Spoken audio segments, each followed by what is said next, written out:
Hey everyone, welcome to Founders 365 with me, Stephen Haggerty. Today, I'm joined by Martin Pavion. There we go. We're getting it right. Finally, I think I've got a surname right out of like the 54 episodes. He is the founder of Martin's Curations.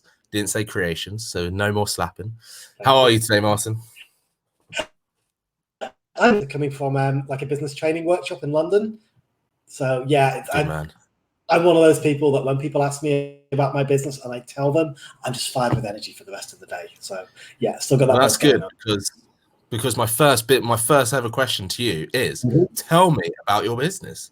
Okay, so yeah, kind of in a nutshell. Well, in as much. I don't think this is going to be a nutshell. Right. So if I could have you just maybe imagine a transformer robot, okay? Made out of recycled materials, traditionally things like old car parts and things like that, standing maybe 8 meters tall. Okay, this is what I work with in selling. Okay, I don't make it myself. My art teacher, I spoke with him about 10 years ago from school, and he said of all the students he's ever taught, I would be the least likely person to ever get involved in the art industry. And yet here I am. I am basically proving him wrong. Yeah. I'm connecting some of the world's best artists of upcycled art made out of recycled metal, shredded car tires and things like that, with the type of companies who are really looking to get amazing publicity for, something to get people talking.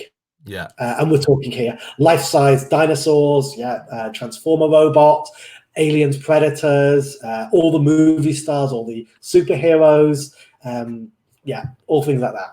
It just sounds like you're basically selling really big kid toys almost.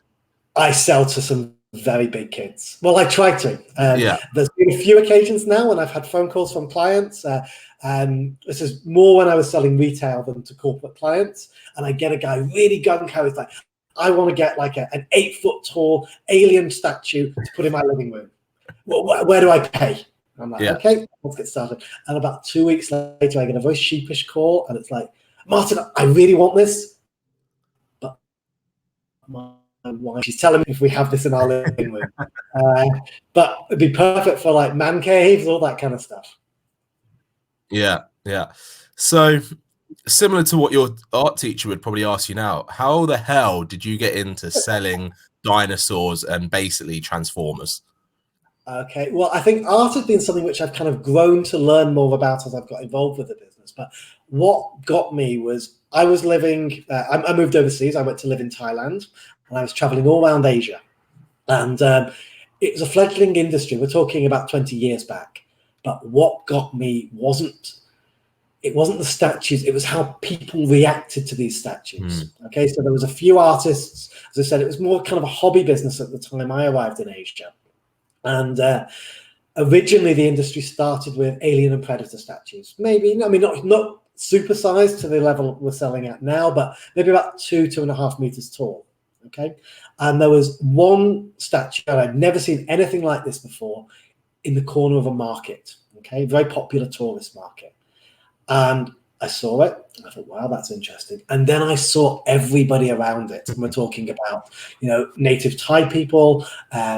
Tourists, children would just kind of like creep up to it and be a little, tiptoeing. It would be really scared. Have big nails for teeth and things like that. Wow. You'd have people who would walk up and they'd try and kind of work out all the individual components. It's all recycled material. So they'd be like, oh, that's a spark plug, or that's a piston, or a lever. That's from a car. That's from a motorbike, that's from a boat, and things like that. And it just captivated other people, which captivated me. So I was with my girlfriend at the time, and I'm like, why is this the first time I've seen this? Why isn't this big around the world? Why can't I get this out there? So I asked her, she was Thai, to make contact with the leading artists in the industry. At the time, there was only about 3 or 4. And one guy got back to me in particular. Didn't speak much English, but he was super enthusiastic about having his work seen overseas. So my proposition to him was, I want to represent you. I want to get your work out there beyond your small niche in central Thailand. And He was very enthusiastic. Ago, we both, moved our lives on in many respects. We still work together. He's our main artist. He'll always be the first person I go to when we get a custom commission. But he's now grown to like one of the largest workshops in the country. He's got an incredible reputation in his own country. Again, I'm so excited to be representing him elsewhere. Massively. What for you when you speak to a customer about this? What's like the normal reaction you get from them? Because I'm just here like, that is so cool. I'm thinking, right, I want this designed. I'm already thinking about what I would want in terms of my own. What I love doing, I love to create the image in a client's mind. I remember when I say restarted. I've been running the business casually when I was in Thailand, but the business has only really taken off back in the UK last December when I got a startup business loan. And I thought what I owe it to myself to do is 100 hours of cold calling. I want to call these clients up and see what their reactions are. I enjoyed it. I mean, literally, I'm calling up car dealerships and saying to them, can I speak to the head of marketing, please? Hi, my name's Martin. Have you by any chance woken up, looked in the forecourt of your dealership and thought this would just do so well if we only had a 6 or 8 meter tall transformer robot sitting there greeting our customers? And it always gets a laugh, obviously.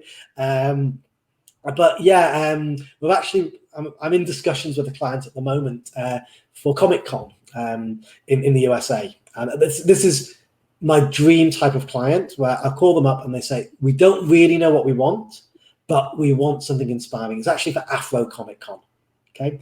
And they're talking about what they want. They want something big enough to put on a carnival float, to parade around the city, inspiring people with black superhero icons. And just kind of voicing it to them, saying, well, how about if we do it, maybe coming out of a comic book, or how about, if we have an action scene with 4 characters in battle or something like that. And you can see that, you can imagine, if it's not a video call, how their eyes are lighting up, but the kind of, ooh, oh, wow, which you get from these kind of calls. And I mean, yeah, and I'm working with a lot of American clients, and when I am, it's late at night in the UK sometimes, and I won't get to sleep after those type of calls. My mind is racing. I'm just, it's buzzing afterwards. Yeah. You mentioned the startup loan, and I'm really curious to know, how did that sort of put jet fuel into your business to get it to where it is today? Yeah. Okay. I'm very, very open to talking about this because it's something I've spoken to a lot of budding entrepreneurs in the UK who don't know about this. And I went through a kind of step-by-step process, which I don't know. I don't think I did it perfectly. In hindsight, I would have done it differently. But here's my situation. Okay, I had a very messy divorce. When I say messy, I mean I was given 4 days to move out of my house with literally no savings. All the family credit cards were in my name because my wife wasn't English, and so I was left with all these credit card debts, no money, no income, and I needed to fend for myself. I went to the job centre in the UK. They said, you've got 2 choices. You can either go look for work, and I've never been an employee in my life, or you can start your own business on. Okay, I'll start my own business, because I had my experience with marketing these statues before. Yeah. So they put me on, universal credit, very, very minimal, like £200 a month. It's nothing, what's that, $450 or something like that? Nothing. No, not even that. No, and literally my apartment was £1,000 a month, plus bills, all that kind of stuff. But the stepping stone was, if you're at the job centre and you're wanting to start a new business coming from Universal Credit, you need to be referred to the National Enterprise Allowance Scheme, NEA. Okay, this is a UK-wide thing, so apologies for anyone not in the UK. I'll try and keep it quick. Go to a meeting. The guy basically, he was a bit of an asshole, if I can say that. He's been replaced by somebody a lot nicer. He's like, well, I'm not going to help you, I don't know about your business, but what you've got to do is you've got to do a business plan and a cash flow forecast. So I did that, and then they rubber stamp it. Once it's been rubber stamped, okay, the government will give you, it's about £1,200. So what's that? About again, $1,800 dollars. Yeah. in like weekly payments, at £60 a week and then £30 a week for 3 months and then another 3 months, something like that. Okay. So that's your money to keep. Okay. It doesn't really go far when you've got to buy a computer and all that kind of stuff, but it's free money. Then in doing that, you can be connected to the business startup loans company in the UK. You've got to be referred. You can't just go to their website directly. You need a referral. And then you basically tell them what you need the money for. I was advised only ask for a loan of £5,000 to start with, because I've got nothing, I've got no I've got no sales history or anything like that. They said no questions about £5,000. I'm personally liable for it though. So I got that. Then you have to wait 6 months, and then you can apply again for up to a total of 25,000. Okay. Nice. I believe the average in the UK to be able to get is about 7,000. I'd like to say I was lucky. I would prefer to say I was, really professional about it, but they gave me the maximum loan. They saw my business plan. They love the statues. I mean, when you see the pictures of the stuff we do, people's jaws drop. They're like, wow, we've never seen these before. So yeah, I was very lucky, and that's what I needed to get started. It's a horrible situation to be in, where I've spent my life bootstrapping my businesses, and you have to do everything, and you have kind of half-ass it all. You can never be an expert at it. So the first way I got started was I've outsourced all the sales. And the biggest weight off my mind. Every morning now I am waking up with emails saying, you've got a lead from this, and it can be like a movie studio, it can be a museum, it can be I think we've got a luxury car dealership who are interested in speaking with us. Video games as well. Video game company in Dubai are looking for 5 large statues, superhero statues. So this is when these leads come in, what do you do with them? What's the process from lead coming in to them getting that statue on the forecourt? Okay, right. So what we've done is we've created a slideshow of all of our statues. And it's quite varied, lots of different things. And we've been advertising predominantly on Facebook and Instagram. 80% of the leads are coming in from Instagram. And all we get initially is client's name, company, which is optional, email address, phone number. Okay. And as part of the service, which I'm paying for, there will be somebody in the marketing company who will call those people up immediately or within 30 minutes. If they're in the UK, if they're in the US, it might be a day later. That person doesn't really have much inside knowledge about my company, but it's not difficult to say, tell me your dreams. Tell me, if we could make anything for you, what would you be interested in? Because I'm sure we can do it. They pre-qualify in that respect. We've had a couple of people who are like, they don't know our prices. So we have a few people who are like, yeah, I'd like one. I'd like a 1-foot statue to put on my desk. And we're not dealing with that anymore. So I don't even hear from those, But when they're credible, we've now just sorted it out today that we have a nice booking system where the booking goes straight into my calendar. And I will give anybody who's deemed credible 25-minute phone or Zoom or Skype conversation to find out how best I can help them. Yeah.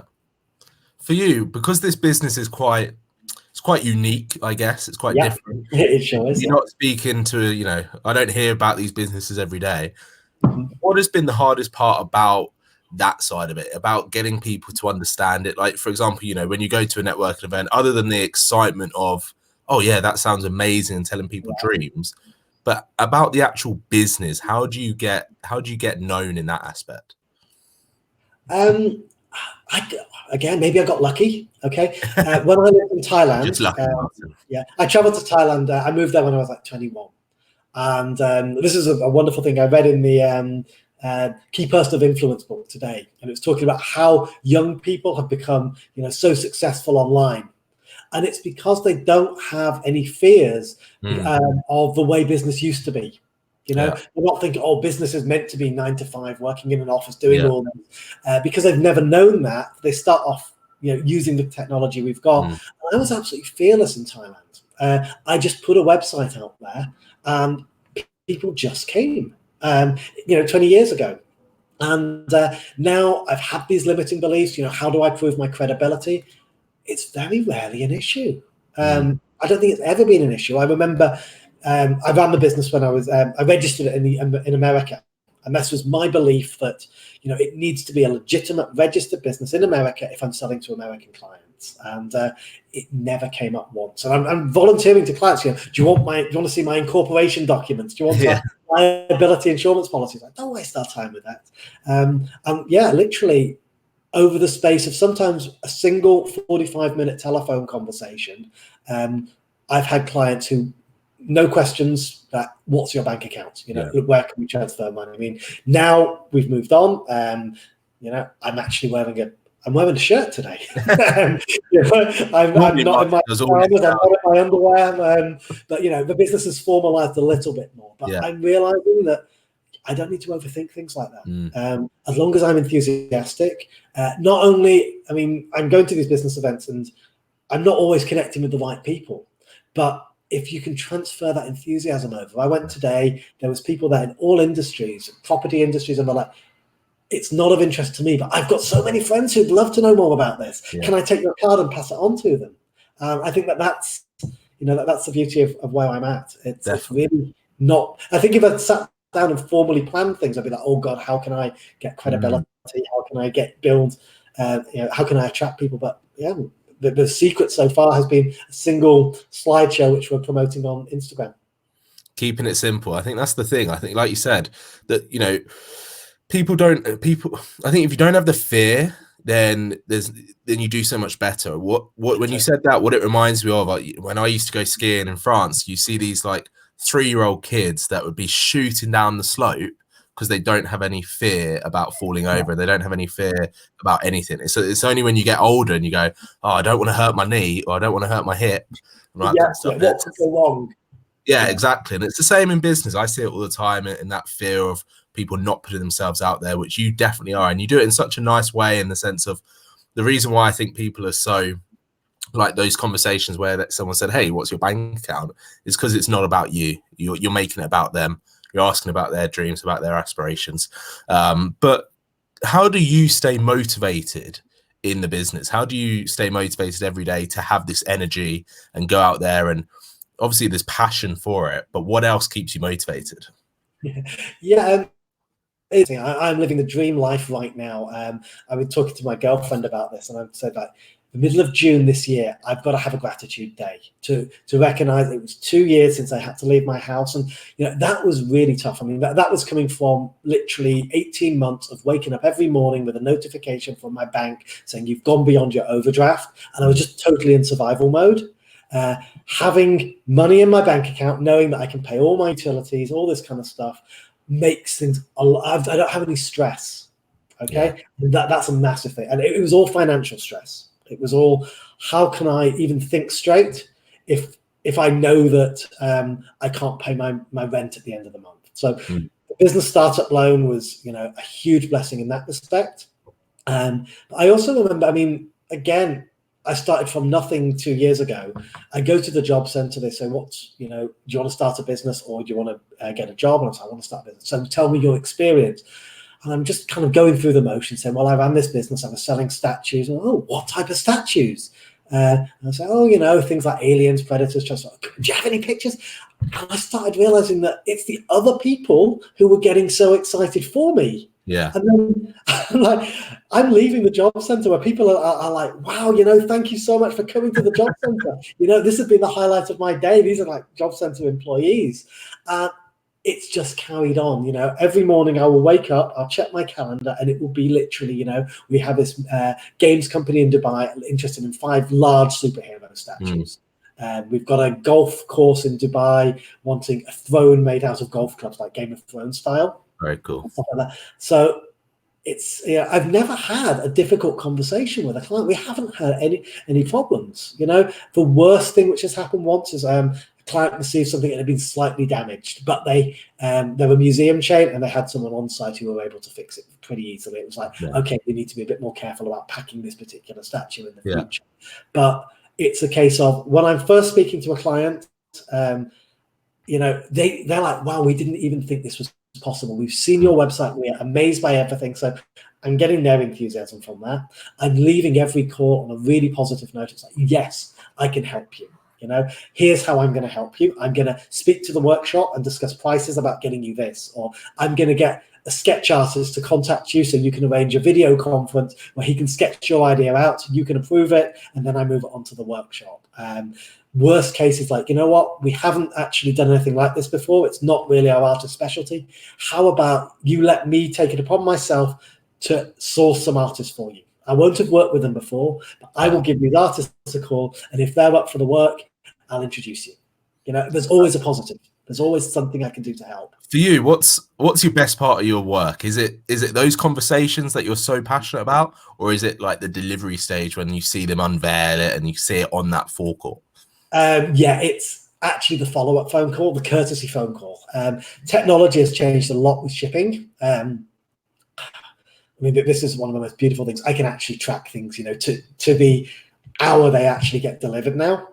So what I'm most looking forward to is calling a client as it's been unloaded, as maybe the cranes are assembling it. We're talking 8 meter tall. You need a crane to put the head on the transformer. Yeah, it's a big thing. And then to call them up and say, what do you think? And they're like, wow, we were expecting it was going to be great, but it's only when you see it, in person, when you can touch it. Because even with the best efforts made on getting good quality photos, it doesn't do them justice at all. No. When people say to me, it's better than we ever thought it could be. Yeah. Actually, it was really fascinating. I was in York. I've never been to York before. I went 2 weeks ago. My girlfriend was working there, so I shared in her expense claim, basically. I hotel room with her, the free breakfast, all this kind of stuff. So I'm in York, and I'm on TripAdvisor. I'm thinking, I've got the day whilst my girlfriend's working. What am I going to do? And I've got a museum there, number one. Number two, they have like a space station. I'm thinking, that's weird. And I look, and they've got a recycled transformer robot there. It's a really colourful one. And I'm like, wow, I've got to go and see who this person might be. Not really working, but I want to know who these guys are. And I looked further. I think, oh my God, this is a client of mine from about a decade ago. Okay. And I've actually met him. It was a strange coincidence. I went to visit my family. We had a holiday in Portugal, and he came to Portugal and was in the resort next to ours. So I'd actually met him. And again, this was like 10 years back. But it was not a space station. It was a petrol station, a gas station. Right? And it's become a number 2 TripAdvisor attraction in the area. And there's literally nothing. It's quite amusing. You go through like some of the comments on it, and it's like, oh wow, these robot statues are incredible. And then there's somebody else who's like, I don't get it. It's a petrol station. It's almost attraction. But again, to be able to, I called the client up. I'm like, oh my God, I'd kind of forgotten about you, and you're not number 2 on TripAdvisor as a tourist attraction when you're running a petrol station. That's the kind of thing which really lights up my day. Small world. Yeah.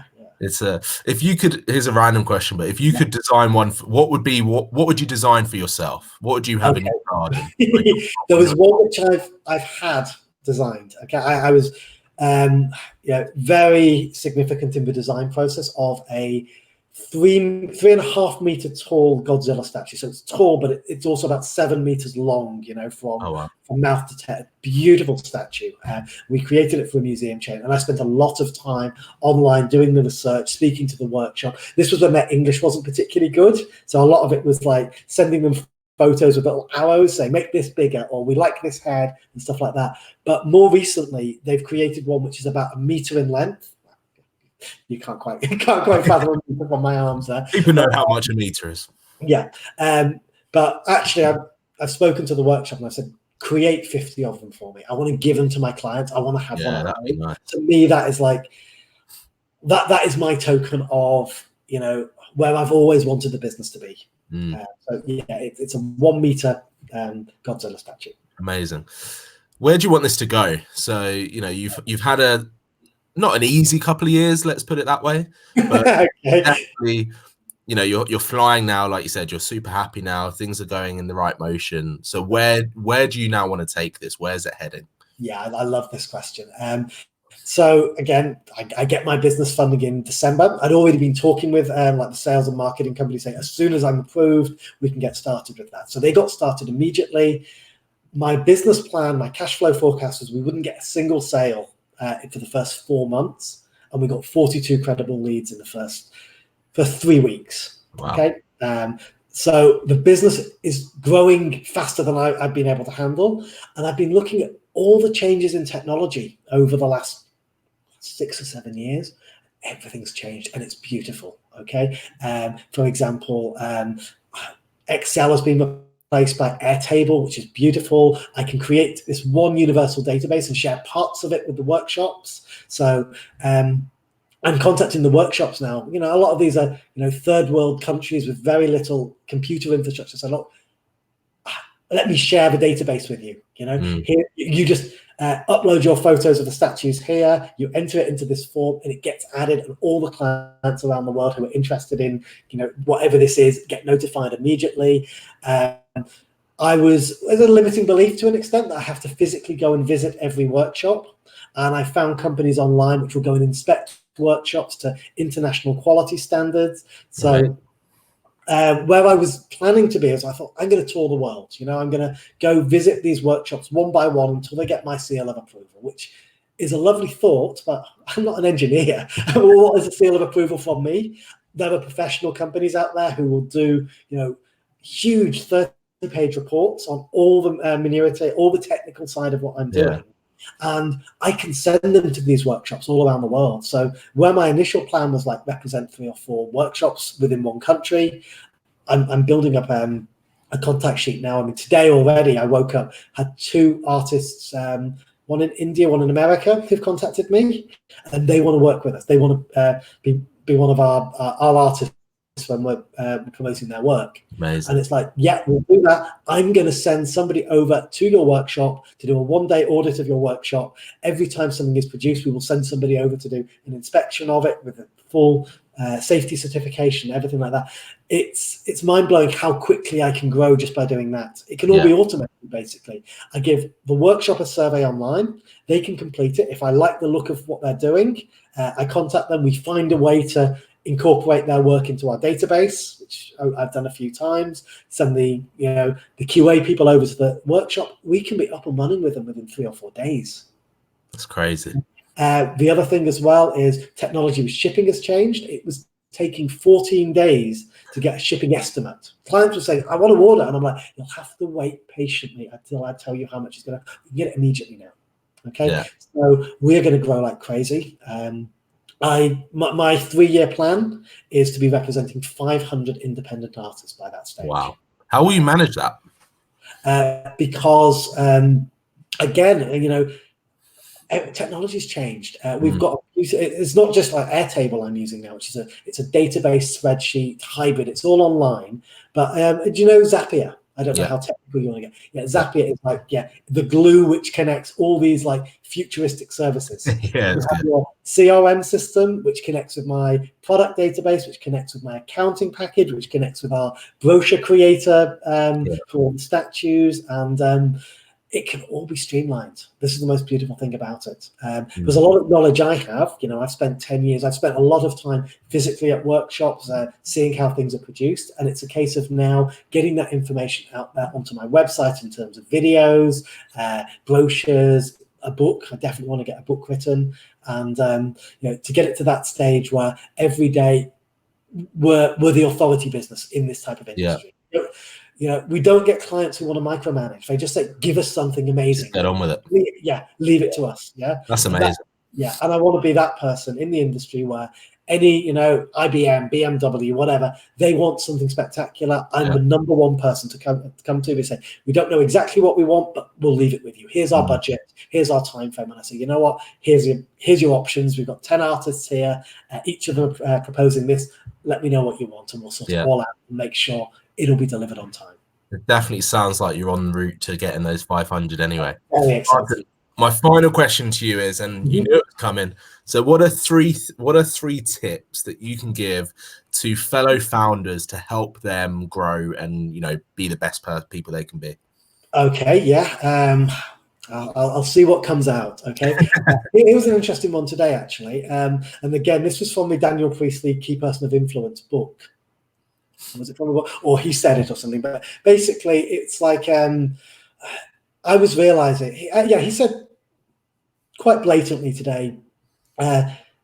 if after 12 months in the UK, your business is not that registered, it's not got a turnover of £85,000 or what, again, $120,000, something like that, then it's probably not the right business. Okay. And I've been networking since my divorce 2 years ago. The career I thought I was moving into was going to be with coaches, which is why we connected through the coaching Facebook group. And a lot of people I was surrounding myself with were small-time people. Even their greatest aspirations were probably to make 85 grand a year with their business. Okay. And it's just a case of, it's all relative, even if it's what you're used to, even if it's what you feel you deserve, there are people out there who are adding 2 zeros at the end of these type of projections. These are the people to be surrounded by, because they bring you up, they carry you, they make you realize that, making a couple of $100 or £100 in a day is small change. Don't waste your time on little things like that. Go for the big numbers, because it still takes the same amount of time. Go big or go home. Yeah. Okay. I didn't want to quote Donald Trump on any of those type of things. Is that a Donald Trump quote? It wasn't his, no, but if you're going to think, if you're going to think big, things like that, all the grandiose stuff. But all the cliche quotes. Yeah, that's one. The other one is sometimes it really pays to step back. I've got a lot of general skills, and I spent a good month getting very, very frustrated. I had my dream database, and I created a Word document called My Dream Database, and I designed it. It was like, this is how it's going to work. And I sent it to somebody, and he got 3/4 of the way through. Never heard from him again. I just got a refund. Wow. And I wasted a whole month. I realized that I'm trying to tell a database expert how to make a database, and I've never built a database before. So I took a step back, and I paid 400 quid for a professional. I said, design it for me. Tell me what needs to be done using all this new technology. Find me a way to get my needs met. And he designed it for me. And he's actually building it for me now, and it's absolutely beautiful. But you don't have to do it all yourself. It really pays to spend a bit of extra money, take a bit of extra time, having an expert in your field, because otherwise you don't know what's there. You're very limited by what you've taught yourself. I was introduced to new technologies which I didn't know existed. So that's definitely one. And I'd say the third one is. The third one is. Third one's always the tricky one. It's not the third one's a tricky one. It's the fact that I've probably got a million things. And it's like I've only got one more lifeline left as such. Okay, so no, I think the big thing for me was I've had to wait, for 18 months to get this business started. And I remember saying to my uncle, actually, he's like, "How are you doing?" And I'm like, "Well, I've got no money." And I said to him, there's gonna come a time when everything comes together. The divorce is over, the child arrangements are sorted, I've been paid out from the divorce, my business startup, and it's like I owe it to myself until that point to prepare myself for when it all comes together. And that's what I've been doing, despite the fact that I've not had any money. I've been reading, I've been online, I've been researching. So the moment I got a verbal approval for my business loan, it's like, I know where my next 20 steps are going to be now. Yeah. And we have rushed ahead. So it's like when people say now's not the right time, make sure you're prepared for that moment when it is, and it's all waiting for you. That's a really good one. I love that one. That's really good. Martin, if anyone wants to get in touch with you, speak to you, what's the best way for them to do that? Okay, so easiest thing to do, we've just got our new website, and it's kind of soft launched, so there might be a few little imperfections, but I'm good with it. I'm happy with it. You'll see some of the great things. But if you come to our website, it's Martin's Curations. So Martin's MARTINS. Think about that. Curations. CURATIONS.com. Martin's Curations, not creations, curations. martinscurations.com. Obviously, we've got a contact form there. I'm very active now on social media. We're going to be putting a lot more out there. I'm going to be following in your footsteps, Stephen. I'm going to start interviewing artists and good man to this. Yeah. So thank you for inspiring me with this as well. No, Martin, thank you so much for coming on to Founders 365. I've loved hearing the story. I'm really, really looking forward to seeing more about where this goes and some of the creations that you come out with. So thank you so much for coming on. Wonderful. Thanks again, Stephen. Thanks everyone for watching and listening. This has been Founders 365 for me, Stephen Haggerty.